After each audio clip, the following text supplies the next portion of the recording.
and some exciting news.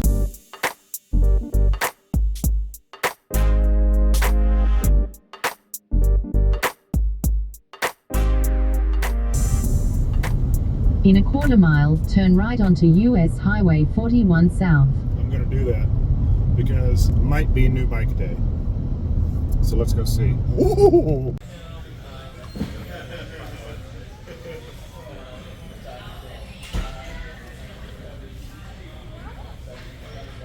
I did a bad thing.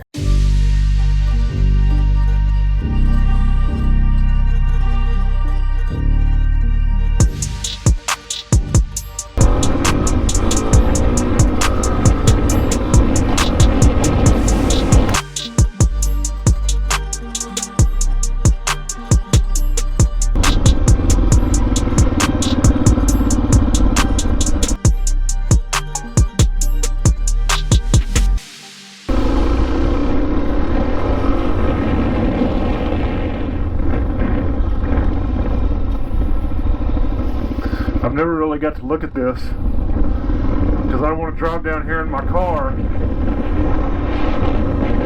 or on my illegal motorcycle. This was a very short-lived prison. I don't know what they use it for now.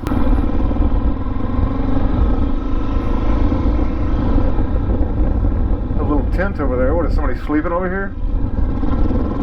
I could take this opportunity to talk about some of the things I like and dislike about this bike. Probably most of the same complaints that most everybody else has. I mean, I hate the long fitner. The big drop down, that's ridiculous. And I hate that it doesn't have an LED light on it. And I hate that some of the welds look like crap. Like, what is that? That's ridiculous. And the pegs suck. I've already ordered some IMS Super Stock. They're way too tiny. This rubber does, I know it's supposed to be road or vibration dampening, but that's garbage too. Seat is like a 2x4. The whole bike is too low, at least for me. I'm 6'2", almost 6'3". I got a tall seat from Seat Concepts coming, so hopefully that'll raise me up on the bike a little bit. I'm going to turn these bars up a little bit, see if I can get a little bit more height. I don't love that the place that put them on looks like they didn't exactly center them.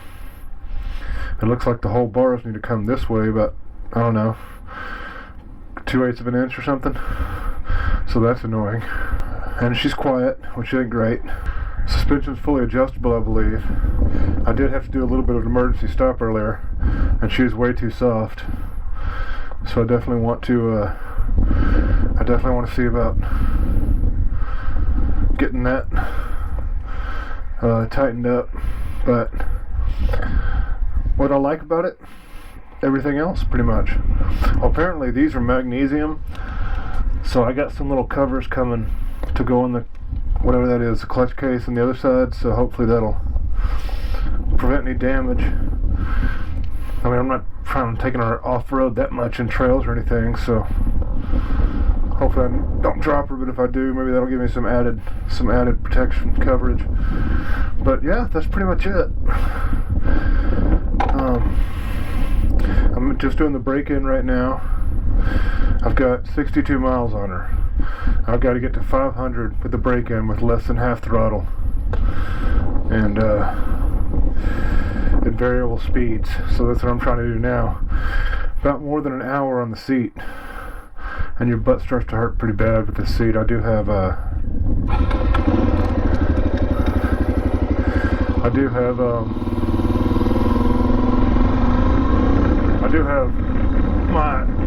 my bone armor shorts, BOHN, to help soften up the butt region a little bit, so that's probably helping, because I don't feel as sore as I did the other day when I went for about an hour long ride. But I'm also might just be breaking her in, right? Might be breaking the seat in a little bit. I mean, she's getting a little bit softer.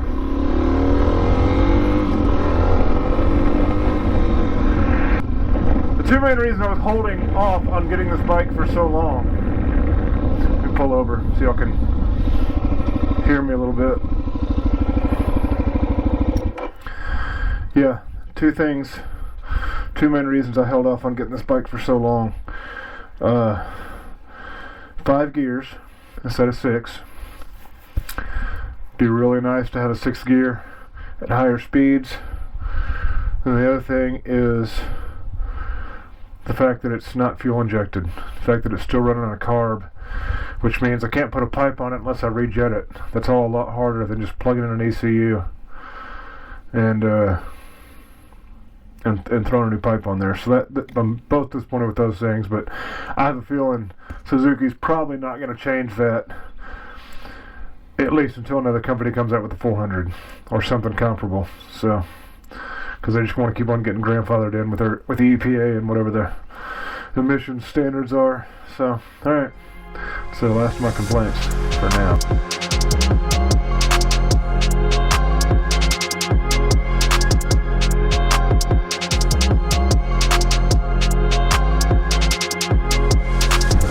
Go say what's up to my father-in-law here for Easter.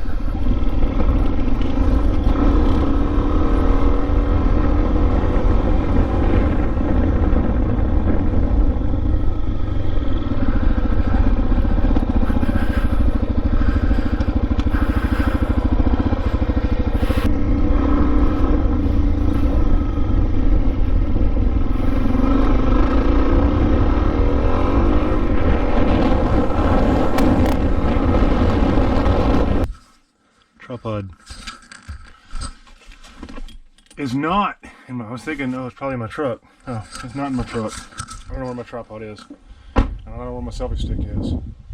Maybe one of my sheds, but so I apologize for the close perspective. But yeah, this is it. She's dirty. I got 70 miles on her.